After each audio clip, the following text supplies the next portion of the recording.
Wayanad Chembra trekking fund വെട്ടിപ്പ് പുറത്തുവരാതിരിക്കാൻ ഉദ്യോഗസ്ഥരുടെ ഇടപെടൽ. രേഖകൾ ആവശ്യപ്പെട്ട വിവരാവകാശ പ്രവർത്തകനെ റേഞ്ച് ഫോറസ്റ്റ് ഓഫീസർ സ്വാധീനിക്കാൻ ശ്രമിച്ചു. അപേക്ഷകനെ Meppadi forest range officer Harilal ഫോണിൽ വിളിച്ച് സ്വാധീനിക്കാൻ ശ്രമിച്ചതിൻ്റെ ശബ്ദ സംഭാഷണം റിപ്പോർട്ടറിന് ലഭിച്ചു. Report follow up. വരൂ ഞാൻ നമുക്ക് നേരിട്ട് സംസാരിക്കാം. എന്നിട്ട് നിങ്ങൾക്ക് എന്താ വേണ്ടതെന്ന് വെച്ചാൽ ഞങ്ങൾക്ക് കാണിച്ചു തരാം. വയനാട് ചെമ്പ്ര മലമുകളിലേക്കുള്ള ട്രെക്കിങ്ങിന് സഞ്ചാരികളിൽ നിന്ന് ഈടാക്കുന്ന പണമാണ് വെട്ടിപ്പ് നടത്തിയത്. വിവരാവകാശ പ്രവർത്തകനായ ബി പ്രദീപ് കുമാർ 2008 മുതൽ 24 വരെയുള്ള ഓഡിറ്റ് റിപ്പോർട്ട് ചോദിച്ച് വിവരാവകാശ നിയമപ്രകാരം അപേക്ഷ നൽകി. മേപ്പാടി റേഞ്ച് ഓഫീസർക്കായിരുന്നു അപേക്ഷ. എന്നാൽ കിട്ടിയ മറുപടി ഓഡിറ്റ് റിപ്പോർട്ട് കാണാനില്ല എന്നായിരുന്നു. സൗത്ത് DFO ഷജ്ന കരീമിന് അപ്പീൽ നൽകി. രേഖകൾ കാണാനില്ലെന്ന മറുപടി ക്രിമിനൽ കുറ്റമാണെന്ന് മനസ്സിലാക്കിയ ഷജ്ന കരീം രേഖകൾ നൽകണം എന്ന് മറുപടി നൽകി. മറുപടി കിട്ടിയില്ല. വിവരാവകാശ കമ്മീഷണറെ സമീപിച്ചു. ഉത്തരവിട്ടിട്ടും മറുപടിയില്ല. ഗവർണർക്ക് പരാതി കൊടുത്തു. രേഖകൾ കാണാതായിട്ടുണ്ടെങ്കിൽ പോലീസിൽ പരാതി കൊടുത്തോ എന്ന് വീണ്ടും ഫോറസ്റ്റ് റേഞ്ചർ ഓഫീസർ ഹരിലാലിന് വിവരാവകാശ നിയമപ്രകാരം അപേക്ഷ കൊടുത്തതോടെയാണ് വിവരാവകാശ പ്രവർത്തകനെ റേഞ്ച് ഓഫീസർ വിളിക്കുന്നത്. കാണാനില്ല എന്ന് അങ്ങനെയല്ലല്ലോ നമ്മൾ പറഞ്ഞത്. നമ്മൾ പറഞ്ഞത് എന്താണെന്ന് വെച്ചാൽ അതിവിടെ എന്റെ ഫയൽ പരിശോധിച്ച് കാണാനില്ല. പക്ഷെ അന്ന് ഓഡിറ്റ് നടത്തിയില്ല. ലക്ഷങ്ങളുടെ തട്ടിപ്പ് നടന്ന സംഭവത്തിൽ ഇതുവരെയും ഓഡിറ്റ് രേഖകൾ വിവരാവകാശ നിയമപ്രകാരം അപേക്ഷകന് കിട്ടിയില്ല. വിവരാവകാശ അപേക്ഷകനെ വിളിച്ച് യാചിക്കുന്നതിന് പകരം വിവരാവകാശ മറുപടി കൊടുക്കുകയല്ലേ ഉദ്യോഗസ്ഥർ ചെയ്യേണ്ടത്? ഈ രേഖകൾ പുറത്തു വന്നാൽ ഒരുപാട് ഉദ്യോഗസ്ഥർ കുടുങ്ങും എന്നുറപ്പുള്ളത് കൊണ്ടായിരിക്കാം ഈ രേഖകൾ കൊടുക്കാൻ ഉദ്യോഗസ്ഥർ തയ്യാറാകാത്തതും. Reporter TV Prasad, in reporter, Thiruvananthapuram.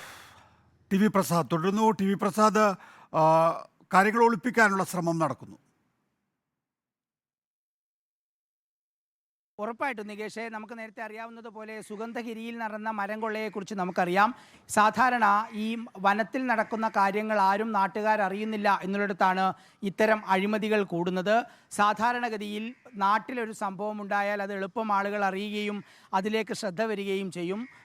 മറ്റ് ഇത്തരം വനങ്ങളിൽ സംഭവം നടക്കുമ്പോൾ ഏതെങ്കിലും രീതിയിൽ പുറത്തറിഞ്ഞാൽ മാത്രമേ അതിനൊരു സാധ്യതയുള്ളൂ. അത്തരം ഘട്ടത്തിലാണ് വിവരാവകാശം ഉൾപ്പെടെയുള്ള രേഖകൾ അതിന് തെളിവായി പുറത്തേക്ക് വരികയും അത് വലിയ രീതിയിലുള്ള ഇടപെടലിൻ്റെ ഭാഗമായി സമൂഹത്തിൻ്റെ ഭാഗമായി മാറുകയും ചെയ്യുന്നത്. പക്ഷേ ഈ ചെമ്പ്രയിൽ നടന്ന ട്രക്കിംഗ് തട്ടിപ്പുമായി ബന്ധപ്പെട്ട് 2008 മുതൽ 2024 വരെയുള്ള കണക്ക് ഇതുവരെയും 2 വർഷമായിട്ടും വിവരാവകാശ അപേക്ഷ പ്രകാരം കൊടുക്കുന്നില്ല എന്നുള്ളതാണ് ഇതിൻ്റെ ഏറ്റവും ഗൗരവമായ കാര്യം. അതായത് സുഗന്ധഗിരി കൊള്ള നടന്ന സൗത്ത് വയനാടിൻ്റെ കീഴിലുള്ള സ്ഥലത്താണ് ഈ ചെമ്പ്രയിലെ വലിയ തട്ടിപ്പും നടന്നിരിക്കുന്നത്.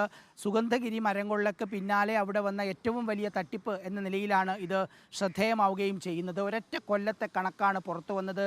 16 ലക്ഷത്തിൻ്റെ തട്ടിപ്പാണ്. തട്ടിപ്പ് പുറത്തു വന്ന് ഉടൻ തന്നെ 13 ലക്ഷം രൂപ ഉദ്യോഗസ്ഥർ തിരിച്ചടക്കുകയും ചെയ്തു. പക്ഷേ അവരെയൊക്കെ സ്ഥലം മാറ്റുന്ന സ്ഥിതിയും ഉണ്ടായി. ഇനിയിപ്പോൾ വേണ്ടത് 2008 മുതൽ 2024 വരെ ഈ സംവിധാനം തുടങ്ങിയതിന് ശേഷമുള്ള കണക്കാണ് ഇനിയിപ്പോൾ പുറത്തു വരേണ്ടത്. അങ്ങനെ കണക്ക് ചോദിച്ച് വിവരാവകാശം ചോദിച്ചപ്പോഴാണ് അങ്ങനെ ഒരു രേഖയേ ഇല്ല എന്ന മറുപടി മേപ്പാടി ഫോറസ്റ്റ് റേഞ്ച് ഓഫീസറായ ഹരിലാൽ മറുപടി കൊടുക്കുന്നത്. അങ്ങനെ മറുപടി കൊടുത്തതിന് ശേഷമാണ് ഇവർ അപ്പീൽ കൊടുക്കുന്നത്.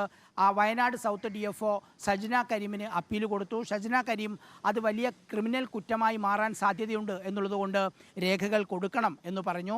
പക്ഷേ എന്നിട്ടും രേഖകൾ കൊടുക്കാൻ തയ്യാറായില്ല. വിവരാവകാശ കമ്മീഷണറെ സമീപിച്ചു. വിവരാവകാശ കമ്മീഷണറുടെ സിറ്റിങ്ങിൻ്റെ ഉത്തരവ് പ്രകാരം രേഖകൾ കൊടുക്കണമെന്ന് പറഞ്ഞു. എന്നിട്ടും കൊടുത്തില്ല. അവസാനം ഗവർണർക്ക് പരാതി കൊടുത്തു.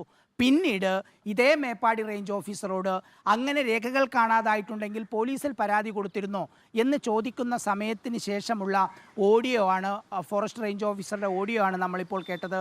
അതായത് എന്ത് വേണമെങ്കിലും തരാമെന്ന് അപേക്ഷകനോട് യാചിക്കുന്ന ഒരു ചിത്രമാണ് നമ്മൾ വയനാട്ടിൽ നിന്ന് കാണുന്നത്. തീർച്ചയായും ഒരു വലിയ അഴിമതി തന്നെയാണ് ചെമ്പ്ര ട്രക്കിംഗ് ഫണ്ട് വെട്ടിപ്പിൽ നടന്നിരിക്കുന്നത്. പുറത്തു വരേണ്ടതുണ്ട്. ഒരുപാട് രേഖകൾ. TV പ്രസാദാണ് വിശദാംശങ്ങൾ നൽകുന്നത്.